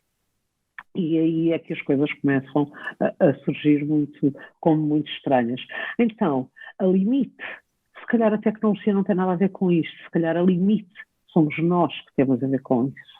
Se calhar a limite é a nossa alma e quem a nossa identidade, cada um de nós, quer mostrar ou quer ocultar ao mundo, mas não deixa de o viver e de o transpirar, não é? E, portanto, a gente acaba por aperceber-se disso, ou às vezes estamos mais distraídos.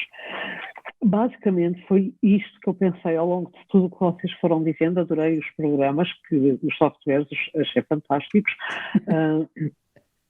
Porque a gente pode brincar com eles, não é que se deu no sentido que sejam interessantes usar, mas no sentido que é interessante brincar com eles. E havia lá uma ferramentazinha, João, que eu acho que é um pincelzinho que dava para tirar a gaivota. Sim, é uma desconfiança com que eu fiquei. Eu não tirei a gaivota por causa do Ruben. Não, mas eu disse se tirasse a gaivota do microfone, portanto... Eu se tirasse a gaivota, o Ruben nunca mais o deixava de ouvir durante um ano. E ao mesmo tempo aquilo que eu também achei é que, pronto, afinal a Laura Mulvey ainda está viva, e está, quer dizer, está fisicamente como persona, mas a teoria dela ainda está viva. De facto, quando nós falamos em imagem, seja televisão, seja fotografia, nós ainda temos o gaze muito presente. E também eu não sou daquelas pessoas que acham que deve travar uma batalha, podes fazer, acho que ele vai fazendo o tempo, não é? Acho que ele vai ter o seu lugar e tudo é construtivo, mesmo que no momento em que se diz, não se esteja a perceber como é que isso é construtivo. Peço desculpa de ter sido tão filosófica, mas eu tive mais a ouvir do que a pensar e confesso que me fizeram pensar muito e muito bem. Gostei muito do que pensei e do que ouvi e adorei. Okay. Deixa-me só adicionar aqui uma coisa muito rápida, Mário, só uma coisa mesmo muito rápida. Já que estamos aqui a falar muito de retrato e muito de modelos e muito desta área da moda e da área de boudoir também, essas coisas todas, eu acho uma coisa muito curiosa, por acaso, e não sei se vocês já se aperceberam disso, mas para mim é uma coisa muito curiosa, é que se nós olharmos para a questão da tecnologia, e voltando àquela questão da minha sardinha de há bocadinho, do início da intervenção, mas se vocês repararem, há uma tendência muito interessante, que é na tecnologia e naquilo que é o virtual e naquilo que é a recriação da realidade. Temos, por um lado, a tecnologia a tentar ser cada vez mais parecido com a realidade e temos aquilo que é a realidade a ser parecido cada vez mais com uma certa artificialidade. Quando eu digo artificialidade é criando ideais de beleza, ideais que não existem. Eu acho muito curioso, por exemplo, hoje em dia, eu tenho esta discussão muitas vezes com pessoas de várias comunidades. Eu interesso-me por retrato também, embora não seja uma coisa que eu faça, mas eu interesso-me por retrato, e uma coisa que sempre faz muita confusão nas comunidades que eu vejo e nos trabalhos que eu vejo de alguns fotógrafos é cada vez mais plastificar as pessoas, ou seja, as pessoas praticamente parecem cada vez mais um não têm poros, não respiram, exatamente, não transpiram sequer. E pior do que isso, aquilo que eu vejo é as pessoas porem o antes e depois, e a gente vê o antes e gosta mais do antes do que o depois, mas parece que o depois é aquilo que o mercado quer e compra. E eu acho que é também, se calhar, digamos assim, uma responsabilidade nossa de dizer ao mercado, ou dizer a quem faz, que diz que o mercado necessita, fazer um retoquezinho aqui e acolá, embelezar, a gente compreende que estás a tentar vender, entre aspas, um produto. Mas tentares vender-me alguma coisa que já não é real, que é uma coisa completamente artificial, nós próprios também não devíamos aceitar receber isso de tão bom grado. E acho que hoje em dia, o que acontece hoje em dia muito é que as próprias revistas e as próprias agências publicitárias vão à procura dessa artificialidade, desse ideal que não existe em lado nenhum. Mas pronto, Mário, desculpa, interrompi-te. Ok. Espero que o Mário aqui responda, João. Eu queria só falar aqui duas coisas que em relação ainda ao que a Wanda falou, tem a ver com a questão da civilização da imagem. As primeiras civilizações, a questão da letra e a imagem, a palavra e a imagem é sempre uma luta. Aliás, eu tenho uma peça já antiga com uma amiga minha escritora que ela diz que a palavra é mais importante que a imagem, e eu contraponho que é ao contrário. Mas as primeiras linguagens foram pictogramas. Aliás, eu acho que a primeira civilização baseava-se na imagem e só depois é que a palavra tomou o seu lugar. John Berger explica isso muito bem. É assim, Mário, isso é inteiramente verdade. A palavra, ela é um conceito, não é? É uma semântica. E o que nós temos aqui que distinguir não é a palavra e a imagem. Eu expressei-me mal e foi incorreta a forma como eu me expressei, porque na realidade aquilo que eu estou a falar, que eu deveria ter dito, era a linguagem e não a palavra. A palavra é só uma forma de fixar a linguagem. Aquilo que caracteriza o ser humano é a linguagem, não é a palavra. A palavra é só uma fixação. Ela pode ser pictográfica, pode ser cuneiforme ou pode ser alfabética. Signo e símbolo. Não interessa, não é? Isso é só uma... no fundo é consonante à tecnologia da qual eu disponho. Agora, a semântica e a sintaxe, ela mantém-se porque ela pertence à linguagem. Mas a verdade é que a nossa comunicação enquanto seres humanos, ela começa pela linguagem figurada, não é? Portanto, não alfabética. E por outro lado, foi o João, tenho a impressão, foi o João que também passou um vídeo muito engraçado, foi aquele vídeo muito engraçado com aquele programa de construir pessoas, construir personagens. Tem uma frase, lapidar, eu acho lapidar, na venda desse produto, que é: a narrativa conta você, nós criamos as personagens. É exatamente isso. A narrativa, a narrativa é que está por detrás de qualquer imagem. E essa não pode ser traduzida, não pode ser convertida em algoritmos. Isto é, mesmo quando eu falo em linguagens, em hipertexto ou eu falo em narrativas interativas, eu não posso ter um algoritmo por detrás, só se eu tiver uma narrativa estanque. E ainda muito a propósito também daquele software, daquele programa, João, achei muito bonita esta última intervenção, em que eu estou aqui a achar coisas, até parece que sei lá, que eu sei achar coisas, mas achei muito não, mas está mesmo, Wanda, eu até acho que devia fazer os resumos, eu não, peço desculpa interromper, eu não sei se está presente em todos os programas que eles têm organizados, mas acho que a Wanda devia fazer o resumo sempre no final. É sério, mas sinopse, no disclaimer. Está muito bom. Isso lembra-me uma coisa muito interessante. Eu fiz um artigo aqui há tempos, eu não sei se vocês viram, se calhar não viram, porque era uma novela da tarde e a Globo tem umas novelas da tarde geniais, do horário da tarde, embora as da noite sejam por vezes muito boas, tipo Avenida Brasil, é inesquecível, mas na da tarde houve uma que era o Zariguim, não é? Era o Morde e a Sopra, e tinha uma personagem que era o Zariguim, era um robô, mas também tinha um robô humanoide. E aqui a grande questão que tem estado a perpassar este debate é a questão da semiótica. Não é, basicamente, é como é que eu vou produzir uma análise semiótica em cima de uma imagem. Porque, obviamente, quando o Humberto Eco faz, por exemplo, o Humberto Eco, ou o Roland Barthes mais para trás, ou outros mais para a frente, qualquer semiótico que abordou a imagem não a abordou nem num tempo de digitalização tão brutal, tão violenta, nem tão pouco numa sociedade tão fragmentada como a que nós estamos a viver agora. E muito menos com estas capacidades de reconstrução de personagens, não é? Não me pareceu que aqueles fossem assim tão perceptíveis, que não eram exatamente pessoas, está bem? O programa demonstrava que sim, que não eram, mas o primeiro resultado que é mostrado eram. Então, o João diz, mas se calhar quando nós olhamos para o original, menos que tocado é mais bonito. Sim, porque o tão perfeito não é perfeito, o belo não é o cúmulo da perfeição, o belo é o cúmulo da representação. Wanda, quando eu vou... Deixa-me intensificar aqui, porque eu não resisto. Voltando aqui um bocadinho ao nosso velhote alemão, simpático. Há um conceito... Olha que ele foi péssimo. É? Durante a guerra ele foi péssimo, ele fez coisas muito más. Isto é que o conceito é um bocado caro, mas perdeu-se um bocadinho a aura disto tudo, ou não? Não, eu não acho que se perdeu a aura, porque eu não consigo encontrar o conceito. Eu acho que eu expresso mal o conceito da aura. Ok, agora estou eu aqui a dizer que o filósofo alemão não presta. Exatamente. Eu acho que é assim. Eu prefiro o Heidegger, muito sinceramente, porque uma tecnologia como... não é a loucura do outro também. Ou seja, aqui, para todos perceberem, a provocação que eu estou a fazer à banda tem um bocadinho a ver com aquilo que é a perda da aura nesta lógica de Walter Benjamin, que era e que depois teve 3 grandes seguidores, o próprio John Berger e a Susan Sontag foram beber muitas das coisas que ele disse e alguns até interpretá-las de outra forma, mas isto que eu tenho aqui, que eu trouxe aqui à coação tem um bocadinho a ver com isto também, que é se de alguma forma conseguimos ou não, ou conseguiríamos ou não, defender ou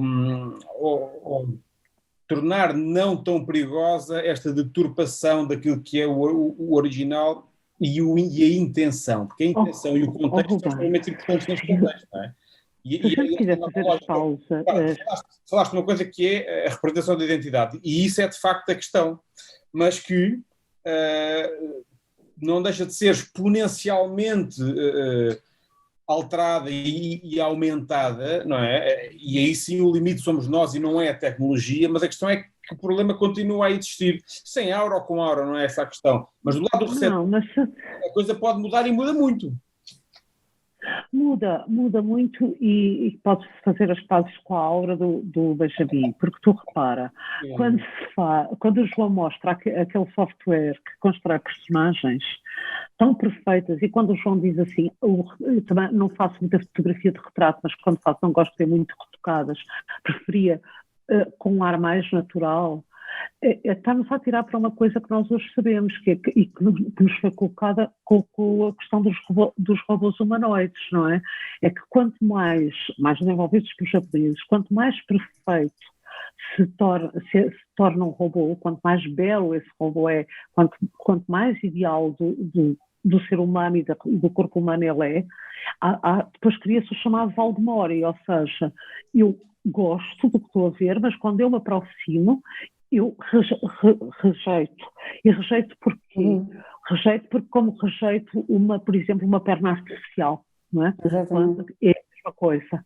E então uma fotografia de retrato retocada não deixa de colocar o mesmo sentimento de repulsa que um robô humanoide coloca. Porquê é que ela continua a ser feita? A meu ver, a meu modesto entendimento, ela continua a ser feita por causa do marketing, por causa do branding, que quer vender uma ilusão. Exatamente. Pronto, é basicamente isso.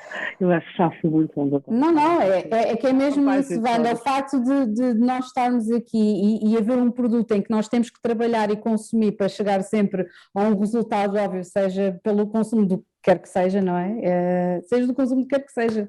Pode ser extensões, pode ser um batom, pode ser roupa, pode ser um telemóvel, um carro, quer que seja. Pode ser qualquer coisa, exatamente. Existe sempre aqui um super ego ditador a dizer que temos que seguir por ali. Há um exemplo muito fácil.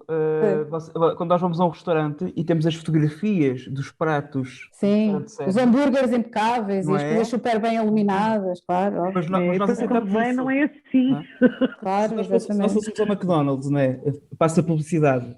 Se fôssemos a um desses restaurantes e nós disséssemos assim, olha, desculpe lá, mas aquilo que me está a servir não é aquilo que está na fotografia, quero devolver. Não é? Certo, porque é o dia, como é que era? Não era? Aquele filme com o Michael, como é que é? Com o Michael Douglas, que efetivamente ele aponta uma arma de canistrados. É um dia de cão. É um dia de cão. Exatamente. Não, também não é preciso tanto. Deixa-me fazer uma provocação a todos. Espera, deixa-me só, Ruben, deixa-me só ter aqui uma chega e que tem a ver com a questão da tecnologia estar muito mais à frente. Ou seja, o que é que, por exemplo, vou-vos falar de um velho mito grego acerca do carro do sol e do deus que guiava o carro do sol. E houve um dia que outro colega mais jovem disse, olha, eu consigo fazer isso, porque o carro do sol tinha que sair de manhã e voltar à noite e depois entrava a lua, portanto se isto não fizesse isso era uma gaita para a terra. Então ele, está bem, então vá lá, só que aquele, como era tão inexperiente, não conseguiu fazer nada, o carro aproximou-se da terra, queimou continentes, rebentou com não sei quantas pessoas, ou seja, e depois efetivamente no outro dia lá voltou ao normal, mas entretanto já tinha havido cataclismos na terra por causa da imaturidade. E a questão aqui é que nós não temos maturidade para usar as tecnologias, ou seja, as possibilidades são tão grandes e nós quando pegamos nelas, como não temos a maturidade para dizer não, eu não vou usar isto desta maneira porque vou prejudicar obviamente outras pessoas, ai que giro, e se eu fizesse isto, se eu fizer aquilo, olha aí, tão divertido que isto é, bora aí fazer mais, e então e estamos está tudo. Portanto, Está tudo numa fase muito embrionária, de certa forma. Mário, nessa tua reflexão, e levando aqui um bocadinho para a parte mais intencionalmente provocatória, não gostamos todos, nem que seja um bocadinho, de ser enganados? Sim. Gostamos, claro. Eu sou sincera, eu não utilizo pós-edição em nenhuma das minhas fotografias. Eu já te disse tantas vezes, Margarida, dá um bocadinho de nada, pelo menos. Não, desculpem, mas não. Apontamento e relembrando aqui um bocadinho do que foi, uma vez para fazer o céu geométrico que colocou o Otávio no estúdio dele há muitos anos com iluminação artificial, que hoje basicamente aquilo demorava, sei lá, Otávio, 15 minutos a fazer. Aquilo demorou 3 horas na altura, e mesmo assim foi porque o Otávio fazia aquilo com uma perna nas costas. A questão é, levando aquilo ao limite do que o João disse, se entrássemos ou seja, se passássemos pelo MUPI em Lisboa, ao pé do McDonald's, e no MUPI se tivesse uma fotografia tal e qual do hambúrguer como ele é servido, qual é que seria a reação? Ou seja, íamos ou não no restaurante, e se isso era bom ou se não era bom. Ou seja, a minha pergunta é, não gostamos todos de ser um bocadinho enganados, no sentido em que, e agora isto é mesmo para terminar, para dar a beleza, seja lá isso o que for, ou a perfeição / imperfeição. O que estás a dizer é que nós gostamos de comer com os olhos, basicamente, não é? Exatamente, é isso mesmo. Foste tu que disseste. Não gostamos... assim... Não gostamos de certa maneira, eu deixo-me dizer uma coisa, eu contra mim falo, e a minha formação tem muito a ver com isso. Eu costumo dizer que eu tenho uma formação que não é a aplicação daquilo que eu vejo, ou seja, a minha formação em jornalismo e na veracidade, ou seja lá o que isso for, obriga-me quase a não... Vocês, isto é muito arriscado dizer, vocês nunca verão uma imagem minha, como as do Steve McCurry, por exemplo, ou como outras quaisquer que têm dúvidas enormes sobre questões de põe poste, tira poste. Eu nunca fiz isso. Mas não quer dizer que... Quer dizer, já fiz para experimentar e já dá um gozo enorme. A questão é, algo me diz que... E vocês perguntam e o Mário pergunta, mas faz alguma diferença ser um bocado mais cor de laranja? Não faz. Se calhar para quem vai ver, até pode acreditar que aquilo é assim. Agora, a prova se calhar mais provada, que isto depende mesmo de cada um de nós, é nós percebermos que o filtro do Instagram está lá, se calhar é mesmo para os outros verem aquilo de outra forma. E já não vou falar na deturpação, que é um mal que não falámos aqui, mas que dava para mais 1 hora pelo menos, que é toda a gente querer tentar mostrar uma vida que efetivamente eu acho que é um bocadinho impossível, toda aquela que se vê por detrás dos perfis de Instagram. E no meu Instagram... Depende do Instagram, mas realmente... Os meus amigos do Instagram não têm vidas difíceis, são casas, animais de estimação, férias e comidas sempre fantásticas, e eu penso assim, que raio... eu não tenho... Existem Instagrams para passar essa imagem, pois há pessoas que utilizam de forma profissional e de vez em quando lá metem umas coisinhas, mas... Mesmo só, porque eu acho que também muitas vezes falamos nisto como o Otávio tem uma expressão que é muito provocatória também, que é a questão do puritanismo. Nem tanto ao mar, nem tanto à terra. Nem tanto à terra, exatamente, claro. Acho que muitas vezes até eu há muitos anos fiz várias sessões de estúdio houve muita coisa que saiu minha. Na altura não se dava créditos, mas por um lado ainda bem, em que as pessoas, a relação entre fotógrafo e fotografado era diferente. Eu acho que era diferente não só pelo fotógrafo, mas também, sobretudo, e isto perdoem-me, não é obviamente, não estou a falar de ti, Margarida, mas os próprios fotografados ou fotografadas também já não vão, ou seja, o interesse com que vão, não digo que não seja genuíno, mas é genuinamente diferente. Sim, eu há bocadinho até queria acrescentar exatamente isso. Há pessoas que às vezes à partida já vai com aquela self-fulfilling prophecy de que vai acontecer alguma coisa ou com determinadas intenções, e obviamente as pessoas que querem ser retratadas, pronto, podíamos falar aqui de uma mina de de fotógrafos de Instagram, com as meninas, com a lingerie do costume e as coisas do costume, e são todos muito rock and rollers e pronto, e efetivamente é um bocado de carne para canhão para ser exposto e ser visto e consumido rapidamente, pronto, mas isso é a fotografia que é suposta ser consumida rapidamente, ok? Pronto, independentemente da iluminação, mas sim, eu sou completamente a favor nem tanto ao mar nem tanto à terra, é preciso não ser dogmático, não é? É preciso não ser dogmático. Mas também tens o contrário, que é a própria modelo vai, porque aquele fotógrafo lhe interessa. Claro, é isso que eu estava a dizer, lá está isso, as intenções. Claro, exatamente. Claro. Exatamente, era isso que eu estava a dizer, é que o contrário também existe, em termos das pessoas procurarem os fotógrafos e fazerem as coisas e efetivamente fazerem com um determinado tipo de intenção. E está para tudo, a fauna é muito variada, a fauna e a flora é muito variada, atenção, há para todos os gostos. Serem vocês a identificarem essa questão do ponto, porque também nos ajuda. Eu estive, obviamente, para falar nisto, estive em ambos os lados. Uma das pessoas com quem eu trabalhei com muita proximidade foi com a Cristina Gomes, que para mim é uma maquilhadora absolutamente extraordinária, e que trabalhou na Moda Lisboa e que trabalhou comigo também em algumas sessões, e realmente eu brincava muito com ela porque dizia, Cristina, tu ganhas 4 vezes mais do que o fotógrafo ganha, portanto estás-nos explicar como é que uma maquilhadora, depois ela explicou-me na altura que não havia aquela maquilhagem em Portugal, ela trouxe, e hoje ainda está a trabalhar, mas isto para dizer o quê? Eu aprendi muito com a maquilhadora, porque a maquilhadora várias vezes me dizia, Ruben, isto são sonhos, o que a gente produz aqui são sonhos, e isso sempre me ficou na cabeça. Nós produzimos sonhos. Estas meninas, que a Mala as tratava, e aqui havia assumidamente uma conotação pejorativa, estas meninas querem ser aquilo que não são. E muitas vezes isso obrigava-me a repensar ou eventualmente a tentar identificar ali alguma coisa que eu pudesse fazer para ajudar essas meninas. E de certa maneira saltei um bocadinho fora desse mundo, porque conheci-o por dentro e depois por fora, e como fotógrafo e como fotografado, e percebi que havia ali a minha melhor contribuição naquele momento era não contribuir.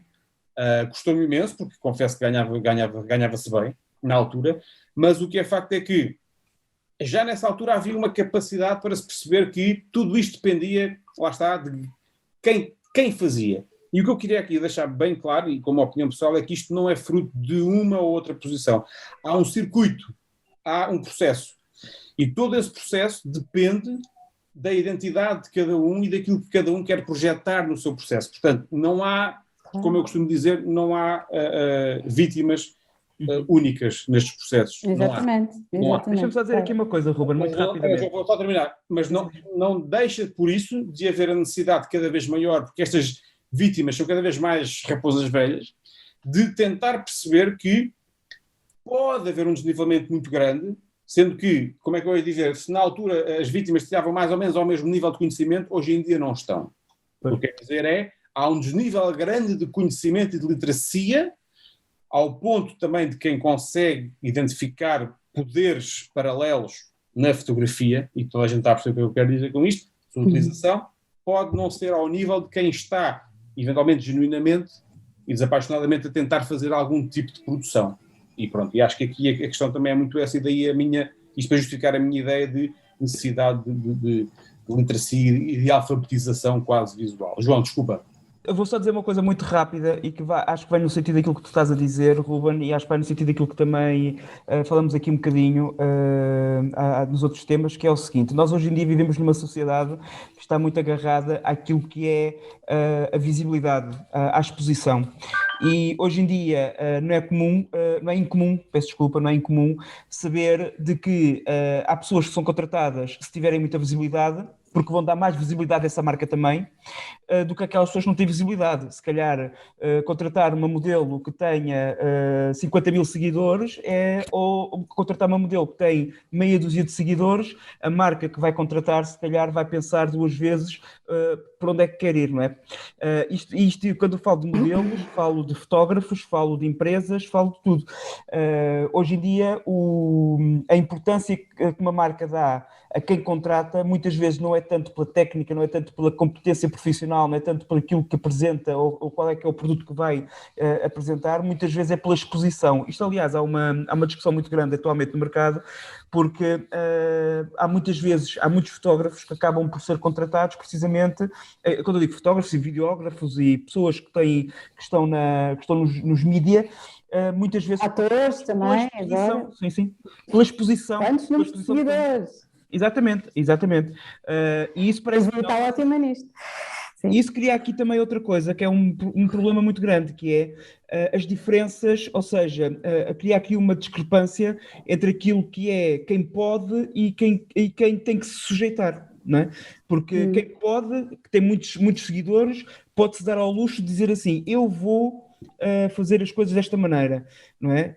Ou então tu vens trabalhar comigo porque eu dou-te esta exposição. Quem não tem exposição ou quem não tem ainda essa base, essa estrutura por trás, tem que se sujeitar muitas vezes a essas situações e isso também pode levar a alguns abusos e pode levar a algumas situações menos boas, obviamente. Não é? Exatamente, sim. Gente, ficávamos aqui, acredito... A noite toda. Muito tempo. Eu gosto muito de cumprir também os prazos e vocês sabiam que isto tinha um horário, não quero abusar da vossa boa vontade, nós vamos ter mesmo que terminar, eu quase que prometo, mais tarde ou mais cedo voltaremos a este tema. Para a próxima temos que ter cafés, pá. Virtualmente. A este tópico ou este mais pessoalmente ou mais publicamente. Quero agradecer naturalmente a presença de todos e de todas, mas os depoimentos da Ana Larvaz e da Margarida Rodrigues, o resumo fantástico da Wanda Sousa. Não ouvimos aqui a Teresa, mas acredito que tenha estado também presente. As participações com produtos audiovisuais aqui do nosso Otávio Dias Bérrio e os meus companheiros de tarde e de sempre, o Mário e o João. Agradecer imenso a vossa presença e cuidem-se em saúde e fotografem e sejam fotografados. Obrigada. Sobretudo. Obrigada. Muito obrigado por todos. Obrigada. Obrigado a todos. Obrigada. Adeus, tchau, beijinhos. Beijinhos. Obrigada.